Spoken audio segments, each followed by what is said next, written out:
अरे भाई हमारा देश भारत। अरे भाई भारत तो फिर क्या, भारत कहें तो जो कई वेरिएशंस से भरपूर है, जो कई पैनोरामिक और ब्यूटीफुल सीनरी को अपने अंदर समेटे बैठा है, जहाँ की नदियाँ अपना पवित्र जल सभी के कल्याण के लिए न्यौछावर करती हैं। यहाँ के पेड़, जंगल, संस्कृति, सभ्यताएं अपने आप में दुनिया को अपनी ओर आकर्षित करते हैं। हाँ सही कह रहे हो भाई, क्यों है नहीं बात। लेकिन जिन नदियों के पवित्र जल ने सभी को सराबोर किया, ऐसे ही नदियों में से एक नदी सरस्वती, जो शायद अब कहीं विलुप्त हो गई है या फिर शायद किसी और नदी की गोद में सिमट गई है। हाँ भाई सुना तो मैंने भी है सरस्वती नदी के बारे में। कोई कुछ कहता है तो कोई कुछ, लेकिन इस चीज के बारे में मुझे उतना पता नहीं है, मिथ है या रियलिटी। अरे भाई मैं बता रहा हूँ ना। हाँ भाई बताओ ना, अब जानना जरूरी हो गया है। तो सरस्वती नदी, जिसे कहा गया है ऋग्वेद में अम्बितमे, मतलब माताओं में सर्वश्रेष्ठ, और नदीतमे जो नदियों में सबसे विशाल नदी है, और देवीतमे जो देवियों में सबसे बढ़कर है, और सप्त सिंधु नदियों की जननी और गाय माता की तरह पालन करने वाली कहा गया है। और सरस्वती नदी को अन्नवती और उदकवती भी कहा गया है, क्योंकि यह नदी हमेशा जल से भरी रहती थी और इसके किनारे परचेज क्वांटिटी में अन्न की देनदारी होती थी। और कहा जाता है कि ऋषियों ने इसके तट के पास रहते हुए वैदिक ज्ञान का विस्तार किया। और यही नहीं, ऋग्वेद की ऋचाओं में कहा जाता है कि यह एक ऐसी नदी जिसने एक सभ्यता को जन्म दिया, जिस नदी को भाषा, ज्ञान, कलाओं और विज्ञान की देवी भी माना जाता है, जिस नदी के किनारे ऋग्वेद की ऋचाओं को बैठकर लिखा गया। मतलब कि हमारे ऋषि मुनियों की वैदिक सभ्यता, उनके द्वारा लिखे गए ग्रंथ, इन पवित्र नदियों से इनकी शुरुआत होती है। लेकिन सरस्वती नदी ही अभी वाद विवादों में है, जिसमें हमें और आगे जानना है। उसके लिए हमें कुछ पॉइंट समझने होंगे। पॉइंट पहला कि सरस्वती नदी का उद्गम। देखा जाता है कि सरस्वती नदी हरियाणा में यमुनानगर से थोड़ा ऊपर और शिवालिक पहाड़ियों से थोड़ा नीचे आदिबद्री स्थान से निकलती है। आज भी लोग इस स्थान को तीर्थ स्थल के रूप में मानते हैं और वहां जाते हैं। लेकिन आज आदिबद्री नामक स्थान से बहने वाली नदी ज्यादा दूर तक नहीं जाती है। एक पतली धारा की तरह जगह जगह दिखाई देने वाली इस नदी को ही लोग सरस्वती नदी मानते हैं और इसकी पूजा करते हैं। पॉइंट 2, क्या अभी भी सरस्वती नदी मौजूद है? कई वैज्ञानिक खोजों से पता चलता है कि एक समय ऐसा था जब सरस्वती नदी के आसपास के स्थानों में भूकंप आया और जमीन के नीचे के पहाड़ उड़ गए और सरस्वती नदी का जल पीछे की ओर चला गया।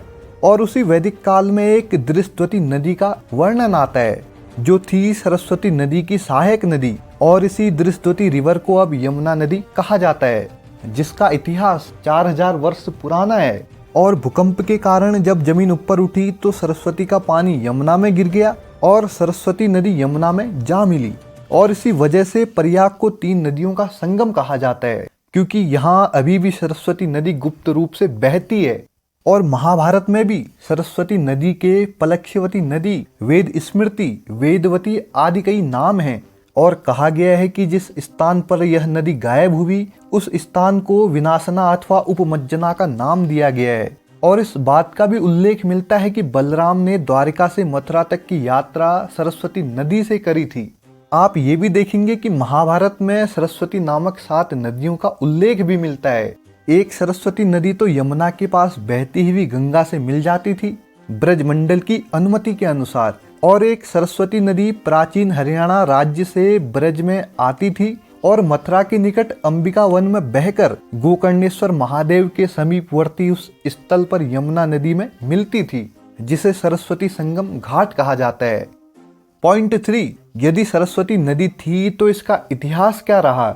देखो, भारत के एक और सिंधु नदी और उसकी सहायक नदियां बहती हैं, और दूसरी ओर ब्रह्मपुत्र और उसकी सहायक नदियां। और इन सभी के बीच में सरस्वती, यमुना और गंगा का जल भारत के हृदय में है। और वैदिक धर्म ग्रंथों के अनुसार धरती पर नदियों की कहानी सरस्वती से शुरू होती है। सरिताओं में श्रेष्ठ सरस्वती सर्वप्रथम पुष्कर में ब्रह्म सरोवर से प्रकट हुई।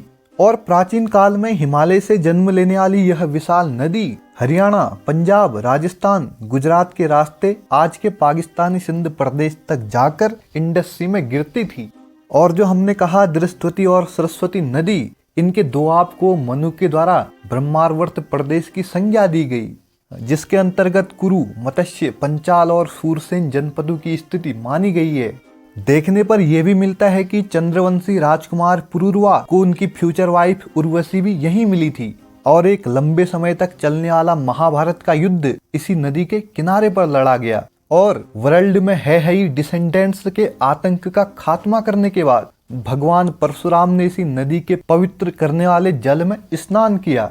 और आप ये भी देखेंगे कि रेगिस्तान में उतथ्य मुनि के श्राप से अंडरग्राउंड होकर सरस्वती लुप्त हो गई और पर्वतों पर ही बहने लगी और बहते बहते पहुंचती है नैमिषारण्य अपनी 7 धाराओं के साथ। और वह स्थान कहलाया सप्त सारस्वत। और फिर जहां मुनियों के आवाहन करने पर सरस्वती प्रकट होती है अरुणा के रूप में, और कहते हैं कि अरुणा ही सरस्वती नदी की 8वीं धारा बनकर धरती पर उतरी और कौशिकी कोसी नदी से मिल गई। पॉइंट 4, सरस्वती रिवर से ही हिंदू धर्म के इतिहास की शुरुआत। अब देखो यहाँ पे पॉइंट थोड़ा बदलने लगा है। वो क्या कि पहले हिस्टोरियन इंडिया के इतिहास की शुरुआत सिंधु नदी की घाटी और मोहनजोदाड़ो व हड़प्पा सभ्यता से मानते थे, लेकिन जब से सरस्वती नदी की खोज के बारे में पता किया गया है, जिसमें कहा गया है कि यह तो सिंधु घाटी सभ्यता से भी कई हजार वर्ष पुरानी है, और जैसा हमने पहले जाना कि एक ऐसी नदी जिसने सभ्यता को जन्म दिया, और सरस्वती नदी के तल के पास 360 के करीब आर्कियोलॉजिकल इम्पोर्टेंस के स्थल मौजूद हैं, जबकि सिंधु नदी के किनारे ऐसे स्थलों की संख्या मात्र 3 दर्जन के करीब है।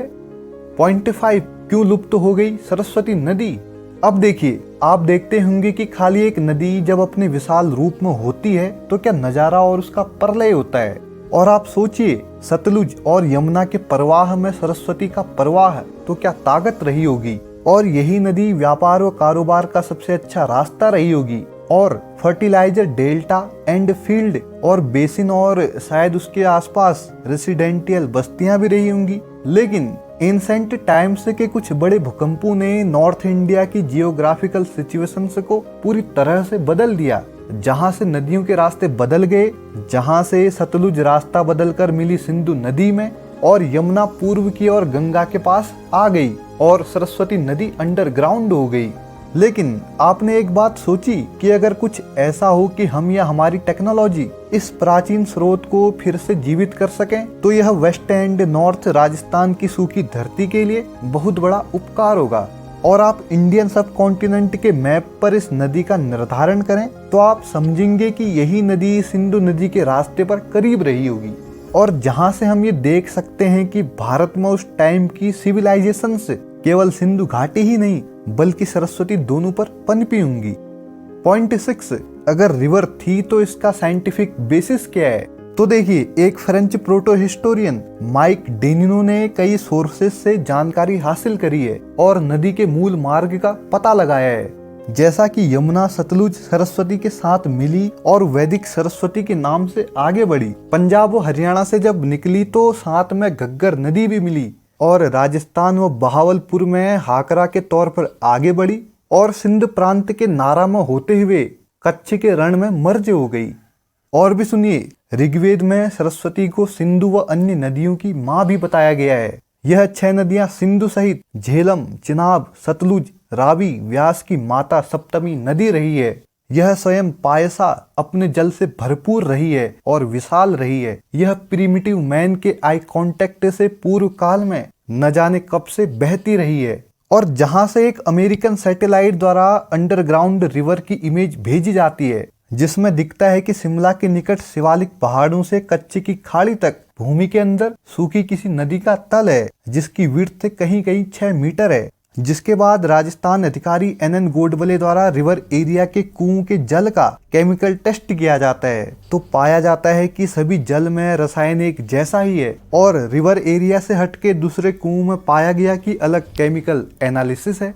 और इसरो के वैज्ञानिक AK गुप्ता का कहना होता है कि थार के रेगिस्तान में पानी का कोई स्रोत नहीं है, लेकिन यहाँ कुछ स्थानों पर ताजे पानी के स्रोत मिले हैं, और इस रिवर एरिया में कुएं साल भर भी नहीं सूखते हैं। और आइसोटोप एनालिसिस से भी पता चलता है कि रेत के टीलू के नीचे ताजा पानी जमा है, और रेडियो कार्बन डेटा इस बात का संकेत देता है कि यहाँ कई हजार साल पहले का पुराना ग्राउंड वाटर मौजूद है। तो ये रही कुछ जानकारी सरस्वती नदी मिथ या रियलिटी के बारे में। क्यों भाई, कैसी लगी जानकारी? आया नहीं समझ में? अरे हाँ भाई हाँ, अच्छी तरह आ गया समझ में। इस वीडियो के माध्यम से आप लोगों तक धन्यवाद।